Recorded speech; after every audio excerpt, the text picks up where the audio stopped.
Assalamualaikum warahmatullahi wabarakatuh. Halo Sobat Cuaca Provinsi Riau. Senang sekali kami dari BMKG Pekanbaru kembali hadir menyapa Anda dalam segmen Bicara, Bincang Cuaca Riau. Dan kali ini kita kehadiran tamu yang sangat istimewa, Ibu Kepala BMKG, Ibu Profesor Dwi Korita sudah hadir bersama kita di Stasiun Sultan Syarif Kasim II Pekanbaru. Selamat datang Ibu. Terima kasih Mbak Sanya. Assalamualaikum warahmatullahi wabarakatuh kepada seluruh pendengar dan pemirsa Bicara. Iya, benar sekali Bu. Senang sekali nih kami Bu berkunjung kembali di Provinsi Riau. Alhamdulillah. Dan mungkin pada kesempatan ini pula kami ingin mendapatkan beberapa pencerahan, mungkin ada pesan bagi Ibu, bagi seluruh warga Riau tentunya, terkait dengan kegiatan dan kehadiran Ibu di World Water Forum yang ke-10 kemarin di Bali ya Bu ya? Iya, betul. Nah itu acaranya sangat besar sekali dan alhamdulillah sukses. Gimana Ibu, ada pesan khusus nggak untuk masyarakat Riau terkait dengan forum tersebut? Jadi the 10th World Water Forum merupakan forum atau arena di situ bertemunya para ilmuwan, saintis, praktisi, pakar, dan politician, serta juga dari region. Jadi artinya di situ dibahas berbagai persoalan yang terkait dengan air dan cuaca serta iklim dan dampaknya terhadap kehidupan manusia, misalnya terhadap ketersediaan air, terhadap bencana, terhadap kesehatan, terhadap pangan, terhadap energi. Dan driver utamanya adalah iklim dan cuaca. Nah, sehingga dengan bertemunya pakar, politisi, hasil diskusi yang ilmiah itu diangkat ke permasalahan dampaknya ke sosial, ekonomi, dan politik. Sehingga juga ada dari parlemen, jadi tidak hanya ilmuwan aja, dari parlemen, ada dari pemerintah daerah, ada dari pengelola DAS ya, catchment area. Nah, sehingga apapun yang dibahas di situ tentang solusi untuk persoalan air, isu air di dunia ataupun di tingkat regional dan tingkat nasional ataupun lokal, terutama diakibatkan oleh iklim, itu bisa dirumuskan solusinya dan berkekuatan politik. Banyak pertemuan ilmiah tetapi tidak berkekuatan politik. Jadi hanya jadi buku. Ya, implementasinya kurang. Kalau ini berkekuatan politik, ada pemerintah daerah sehingga implementasinya ke daerah-daerah. Nah, bagaimana pesan kepada ini teman-teman yang ada di Riau ya, terutama stasiun meteorologi dan klimatologi. Pesannya nomor 1 adalah observasi itu harus tepat ya. Harus cermat ya, dan akurat, dan tentunya valid dulu, valid ya, tepat ya, tepat itu artinya valid dan kemudian akurat. Nah, analisisnya juga harus tepat ya. Kalau observasinya tidak tepat, data yang diperoleh tidak valid atau mungkin tidak akurat, sehingga analisis bisa meleset, perakiraan bisa meleset. Ya. Nah, akibatnya kalau perakiraan meleset, keputusan, jadi pengambilan keputusan untuk memitigasi pengaruh iklim terhadap air, pengaruh cuaca terhadap air, bisa salah. Bisa terganggu juga. Bisa terganggu. Salah kesimpulan. Salah penanganan. Salah penanganan. Betul sekali. Sehingga pesan bagi teman-teman ini, para forecaster, observer, di stasiun klimatologi ataupun stasiun meteorologi di Provinsi Riau, dan tidak hanya di Riau, di seluruh Indonesia, bahkan di seluruh dunia, karena ini pertemuan dunia, itu harus benar-benar tepat ya, valid ya, dan dilakukan cepat ya, kemudian akurat. Itu baru observasi. Baru observasi. Analisisnya ya kayak forecaster itu kan sudah melakukan analisis, prediksi. Ini pun juga harus tajam, harus jitu. Caranya gimana? Terus tingkatkan kemampuan daya analitik. Jangan hanya puas lulus S1, D4, jadi forecaster. Memang jadi forecaster ada pengalaman. Katakan udah pengalaman 5 tahun ya. Tapi persoalan yang kita hadapi itu semakin sulit. Semakin sulit dianalisis, semakin sering terjadi anomali karena dampak perubahan iklim. Betul sekali. Semakin sering terjadi ekstrim dan durasi ekstrim makin panjang, intensitasnya meningkat eksponensial. Sehingga kalau menganalisisnya hanya berbekal ilmu saat kita belajar S1, D4, atau D3 atau bahkan D3 atau D1, aduh udah nggak bisa. Kita harus terus meningkatkan daya analitik kita. Meskipun jangan hanya coba forecaster. Bukan, forecaster tuh bukan cuma. Iya, bukan. Itu betul. Tanggung jawabnya berat gitu ya, Bu. Tanggung jawabnya berat. Pesawat bisa gagal landing, gagal take off kalau observasinya salah, forecastnya juga salah. Ya. Petani menanam bisa salah, ya kan? Nelayan mencari ikan, boro-boro dapat ikan, malah kena gelombang tinggi. Iya, hujan badai. Datanya salah, analisisnya salah, perakiraannya salah, prediknya salah. Sehingga terus tingkatkan pisau analitik kita. Caranya apa? Terus belajar. Jangan puas hanya di S1, apalagi D3 ya. Mereka tuh bagus ya, tapi kan ini persoalan masalah itu selalu muncul ya. Jadi mari belajar tingkatkan ke S2, S3 ya. Jadi ini di mana di Amerika, ini ada Pacific Tsunami Warning Center. Itu yang jaga di ruang operator ya. Jadi itu ngawasi seluruh samudra Pasifik itu udah berapa negara ya? Puluhan negara. Tahu nggak? Yang jaga di ruang operasional berapa orang? 2 orang. Tapi dokter semua. Jadi dia tangani bener-bener itu.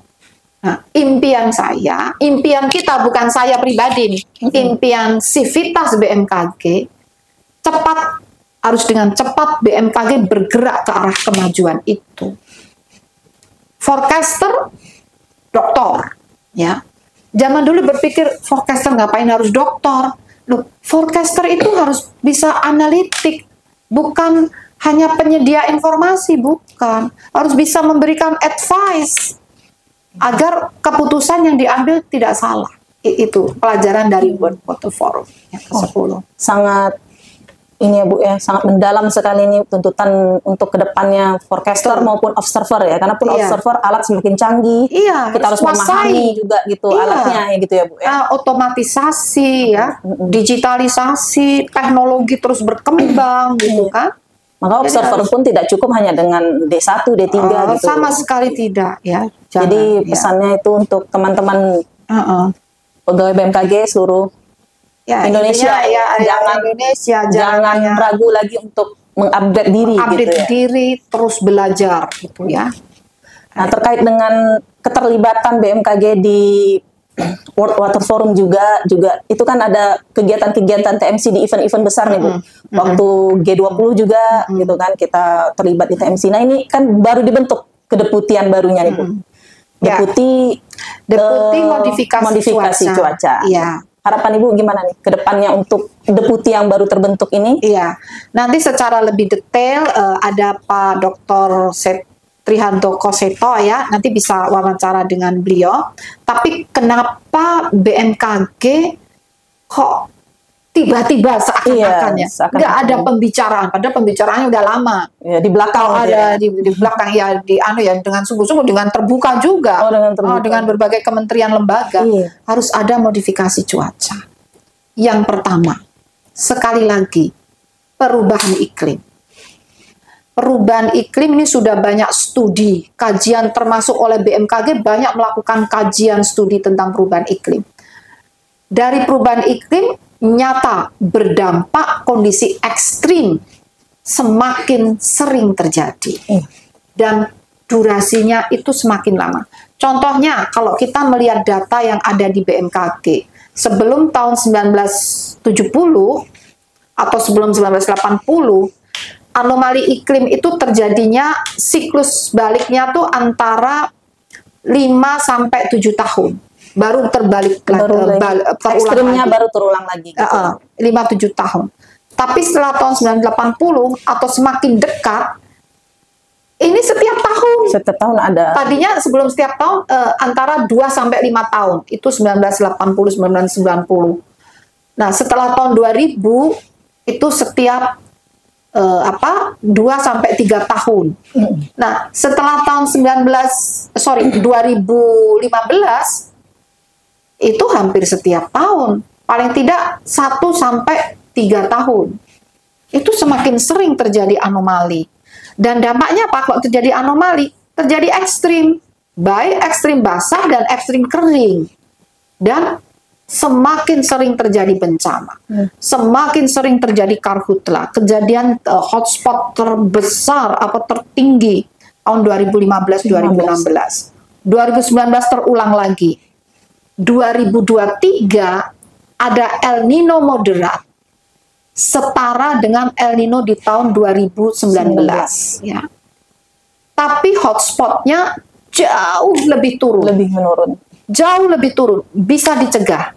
Apa rahasianya? Karena begitu BMKG memprediksi El Nino akan terjadi 6 bulan lagi, langsung kita bekerja bersama dengan BRIN. Saat itu TMC belum ada di BMKG. Ya, adanya di BRIN ya. Di BRIN ya. Kemudian dengan TNI, ya, dengan BNPB, kita yang melit ya, lakukan TMC mulai Januari sampai Juni. Setiap saat, hampir setiap hari, TMC. Tujuannya apa? Pertama, BMKG sudah bisa dengan pihak terkait bisa memprediksi yang akan terbakar tuh mana saja, kan udah pada ngerti. Iya. Lahan gambut mana saja. Nah, itu dibasahi lahan gambutnya, ya, dengan tim modifikasi cuaca. Kemudian waduk-waduk itu diisi semua. Akhirnya hasilnya apa? Memang terjadi El Nino yang separah tahun 2019, tapi dampaknya jauh lebih berkurang. Itulah pentingnya pencegahan. Gitu. Pencegahan. Nah, siapa yang patut untuk melakukan pencegahan? Bukan penanggulangan bencana. Kalau penanggulangan bencana itu udah terlambat. Sehingga dibutuhkan suatu lembaga yang berperan mulai dari memprediksi sampai melakukan pencegahan dengan didukung lembaga yang lain, agar bisa ke depan ini mau kejadian anomali itu akan semakin sering. Jadi kalau yang kemarin-kemarin kan dilakukan oleh Kedeputian Meteorologi. Tapi tugas meteorologi itu sudah harus 24 jam, 2 hari, bertanggung jawab untuk penerbangan, ini harus akurasi 100%, nggak boleh meleset 1% pun. Kok masih harus ngurusin TMC? Nah, nanti TMC-nya diurus, pesawatnya pada salah perkiraan. TMC pun butuh ketajaman khusus. Jadi sama-sama penerbangan juga harus akurasi 100%, TMC juga harus akurasinya tinggi. Nah, kalau digabung, dibebankan di kedua meteorologi, dua-duanya bisa runtuh. TMC-nya gagal, penerbangannya kacau. Sehingga karena tantangan alam yang semakin dahsyat, maka harus ada kedeputian yang baru. Kalau enggak nanti rontok di kedeputian meteorologi. BMKG ini selalu siap dengan tantangan yang ada di harus. Iya, jadi dibentuk. Betul.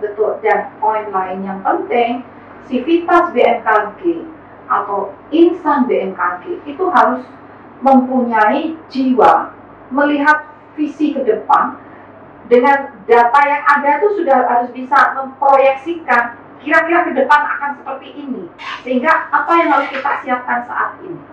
Ini harus dimiliki oleh setiap insan BMKG, tidak hanya kepalanya aja, tapi insan BMKG termasuk forecasternya, termasuk observernya. Sejak masih muda itu kita harus terbiasa, karena BMKG itu kekuatannya di data. Orang kalau pegang data harusnya bisa membaca masa depan. Meskipun ada meleset-melesetnya, tapi kan nggak banyak melesetnya. Nah, maka lakukanlah antisipasi. Nah, ini berkaitan dengan penjelasan Ibu sebelumnya itu, bahwa kita nih harus waspada bencana yang akan datang di masa depan, sehingga ini dibentuk TMC untuk memperkuat ini gitu ya kan. Nah, kedepannya lagi nih Bu, BMKG, apa yang harus kita capai dan yang kita targetkan dan kita capai ini BMKG ini ke depan? Ya, sesuai Undang-Undang Nomor 31 Tahun 2009 tentang Meteorologi, Klimatologi, dan Geofisika, tugas tanggung jawab utama BMKG adalah memberikan layanan. Layanan berupa apa? Informasi. Informasi berupa apa? Informasi tentang meteorologi, klimatologi, gempa, dan tsunami. Nah, lalu terkait apa informasinya? Ya terkait sesuatu yang belum terjadi. Perakiraan, atau prediksi, atau proyeksi.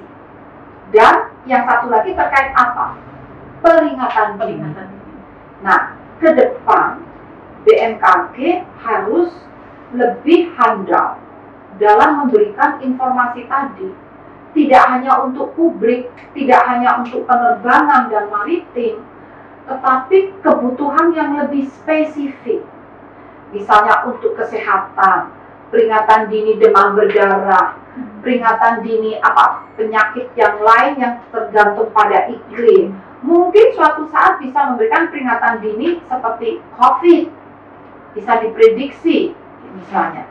Dan juga peringatan dini untuk tanam. Ya, peringatan dini yang sifatnya spesifik untuk perkebunan, untuk sektor spesifik, untuk gitu. sektor yang spesifik. Jadi tidak hanya untuk bencana. Jadi BMKG ini melayani 19 sektor.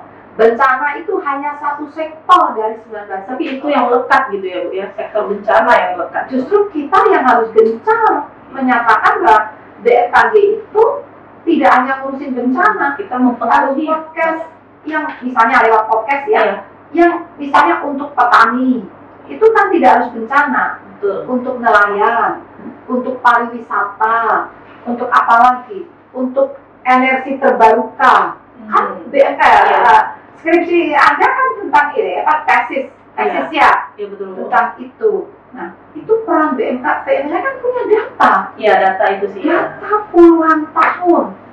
Ya, saya bekerja di perguruan tinggi, banyak doktor. Cari yang nggak doktor itu sulit.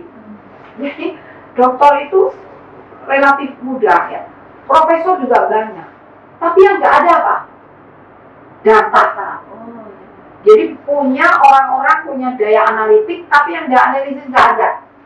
Makanya kita BMKG ini perlu banyak orang yang memiliki ketajaman analisis data. Data itu tersedia gitu ya Bu ya. BMKG itu surganya data. Anda tuh tidur di dalam tumpukan data. Iya. Tapi datanya harus dianalisis agar dia berguna. Dan bisa memberikan servis yang premium. Iya. Premium itu kalau yang publik itu kan nggak boleh itu kan harus gratis, nggak boleh ada PNBP-nya gitu ya. Nggak boleh ya, bukan hanya PNBP, mungkin nanti public private partnership atau APBU. Jadi pola-pola bisnis. Ke depan BMKG harus juga tetap melayani masyarakat dengan gratis, itu yang basic ya. Tapi untuk yang premium, sektor spesifik itu harus berbayar. Karena apa? Misalnya di Indonesia, di lautan Indonesia yang lebih luas dari daratannya, banyak kegiatan eksplorasi kilang minyak. Itu butuh cuaca nggak? Apakah harus gratis? Wah, itu mereka itu masih banyak informasi cuacanya beli dari negara di luar Indonesia. Ada cuaca di Indonesia yang menjual negara di luar Indonesia. Yang kaya mereka. Harusnya yang menjual kita, BMKG. Ini harapan Ibu di masa depan. Iya, jadi BMKG harus bisa berdaulat, mandiri dan tetap berkolaborasi ya. Tapi nggak seperti tadi pakai data kondisi cuaca Indonesia, yang jual orang bukan Indonesia. itu kan nggak punya kedaulatan. Iya. Ya kan? Nah, jadi maksudnya mari kita harus banyak belajar lagi. Iya. Lebih cermat lagi, ya, yang masih muda-muda nih terutama. Ya, jadi agar kita nanti bisa menjaga keselamatan rakyat kita, tidak hanya keselamatan dari bencana, tapi juga kesejahteraan. Prosperity, itu seperti tema dari World Water Forum, itu Water for Shared Prosperity. Kesejahteraan. Jadi BMKG itu yang masih kurang dikenal, berbicara kesejahteraan. Untuk eksplorasi minyak bumi, untuk eksplorasi pertambangan, ya, gas alam, itu butuh cuaca. Untuk pekerjaan infrastruktur butuh informasi pertambangan, semua ya membutuhkan itu. Dan kalau kebutuhan untuk mencari keuntungan, eksplorasi itu kan cari keuntungan, ya berbayar lah. Tapi kalau rakyat untuk hak hidup, ya jangan dimintain bayar. Itu hak, itu tanggung jawab negara. Gitu, itu insya Allah ke depan itu ya. Dan tentu Indonesia lebih sejahtera dan selamat. Membuat Indonesia lebih sejahtera dan selamat melalui info cuaca dan iklim. Info BMKG. Info BMKG. Iya, betul, Bu. Nah, ini tentunya harapan Ibu ini harus didukung dengan SDM yang berkualitas ya, Sobat Cuaca, dan juga. Nah, terkait dengan itu nih, Bu, ini kan pembukaan STMKG saat ini sedang berlangsung. Nah, harapan Ibu nih untuk calon-calon tarunanya gimana nih, Bu? Ya, kalau yang saya tahu, bibit-bibit yang diterima itu pinter-pinter loh. Karena seleksinya pun sudah banyak memonitor sejak paling nggak 5 tahun yang lalu. Itu yang tes itu kurang lebih 11.000. Kurang lebih. Itu dari tahun ke tahun tuh kurang lebih sama. Kecuali waktu COVID, nol, yang nggak ada. Untuk tes pertama administrasi yang daftar itu 11.000 daftar. Ya. Akhirnya disaring beberapa kali tahap, yang diterima rata-rata 250. Berapa persen itu? 25%. Enggak, sorry. 11.250. Iya, 0,02.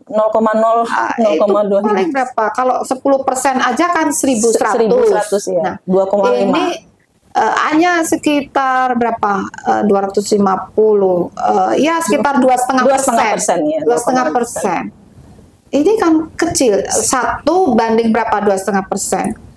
2,5 banding 100, ya. Berarti 1 banding 40. Jadi 1 orang yang diterima itu mengalahkan 40 kursi pesaing lainnya. Itu ketat dan itu berlapis ya, Bu, ya. Bertahap. Nah, artinya bibitnya itu udah unggul.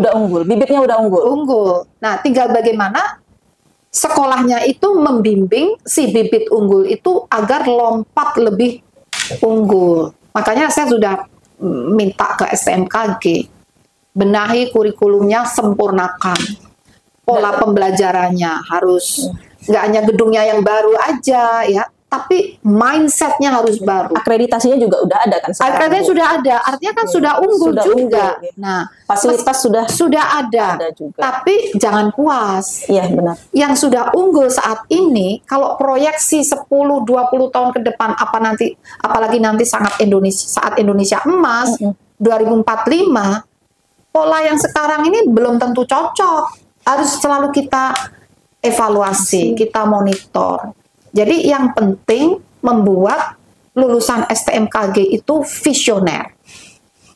Jadi tidak hanya patuh, tidak hanya ya tahu matematik, tahu itu pasti harus ya. Daya analitiknya harus tajam dan harus punya semangat untuk terus belajar. Jangan puas, aku kan udah juara. Di STMKG udah juara.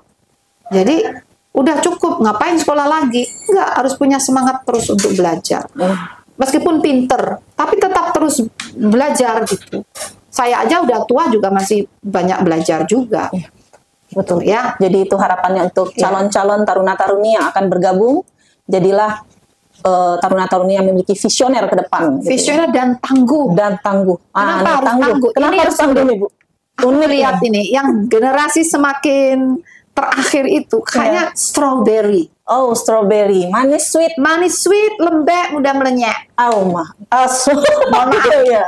kurang tidak setangguh yang sebelumnya. Saya nggak tahu. Mungkin karena waktu itu kuliahnya saat COVID. Oh ya, bisa. Kan hanya lewat Zoom, tidak ada interaksi fisik. Saya juga mengevaluasi. Jadi nggak bisa nyalakan juga karena pola pembelajarannya beda lewat Zoom. Nggak ada ini. Jadi kita lihat agak gimana ya? Agak beda lah dengan yang ini. Jadi mudah menyerah. Mudah apa ya? Dan cepat ingin enak. Misalnya ditempatkan di mana? Wah, banyak surat masuk. Waduh. Ada dari orang tuanya, ada dari orang kuat. Mulai dari orang tua sampai orang kuat gitu ya, orang kuat. Agar dia jangan ditempatin. Masya, apa dulu begitu? Enggak dulu enggak gitu enggak? Enggak kan? Sekarang ini aduh. Nah, ini kan menunjukkan betapa lembek. Berarti harus tangguhnya juga harus nih tangguh gitu ya, Bu, ya. Karena kita ini juga memang saat di lapangan tuh kita juga harus memerlukan energi yang full gitu, karena tidak semua penempatan tuh ideal gitu, seperti di kampus gitu ya, Bu, ya. Iya, jadi justru yang ditempatkan di tempat-tempat yang sulit, biasanya disitulah lahirnya seorang pemimpin yang handal. Soekarno bisa menjadi pemimpin yang hebat karena di penjara, dibuang di Pulau Buru, di tempat terpencil. Kalau Soekarno itu dibuang di hotel bintang 5, aku jamin beliau tidak akan menjadi sehebat Soekarno. Nah, jadi itu yang penting, harus tahan uji, ya. Tangguh itu tadi. Tangguh tadi. Nah, biasanya lewat sekolah studi ke luar negeri. Orang tuh kalau studi ke luar negeri itu biasanya, aduh, banjir air mata. Banjir air mata, tapi menempa diri jadi. Tapi menjadi orang yang tangguh. Ya, insya Allah. Insya Allah.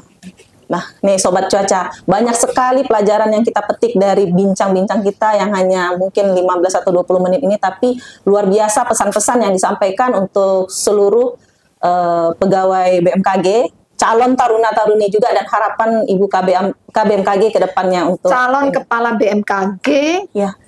Nggak hanya calon nggak hanya calon pegawai BMKG, calon kepala BMKG dan calon sekjen WMO, dan calon pemimpin unggul di dunia. Nah, itu ditempa dari saat ini gitu ya, dari STMKG, selama bekerja juga di daerah yang sulit, sampai nanti akhirnya menjadi pemimpin yang unggul. Itu prosesnya. Itu prosesnya ya. Jadi yang perlu dipetik di sini adalah jangan mudah menyerah tadi ya, Bu, ya. Jangan mudah berpuas diri, terus mengembangkan diri, dan tangguh tadi. Tangguh, visioner. Nah, 4 itu kuncinya. Terima kasih, Bu. Ya, terima kasih nih atas kesempatan yang sangat luar biasa. Anda juga, saya lihat juga tangguh ya. Visioner, karena udah mau belajar S3 di mana? Di Inggris ya. Itu nanti jangan kaget kalau banyak nangis, jangan takut. Artinya udah mau berhasil. Ya. Jadi semua yang ada di depan itu dihadapi dulu ya. Dihadapi dulu, dijalani. Dihadapi dulu. Dengan doa. Terima kasih sekali lagi, Bu, atas kehadirannya dan kesempatannya untuk dapat berbagi kepada kami. Ini sangat luar biasa sekali, kesempatan yang mungkin tidak dapat diulang lagi ini. Saya juga terima kasih ya diberi kesempatan. Ya, Sobat Cuaca, terima kasih sudah menyaksikan. Jangan lupa untuk share, komen, dan like juga channel kami, subscribe juga agar kami dapat memberikan segmen-segmen berikutnya yang lebih menarik dan juga akan menambah informasi bagi Anda. Terima kasih, selamat beraktivitas kembali, dan Assalamualaikum warahmatullahi wabarakatuh. Waalaikumsalam warahmatullahi wabarakatuh. Terima kasih ya, Bu, ya. Hebat, Mbak, udah luar biasa. Semoga sukses ya. Amin.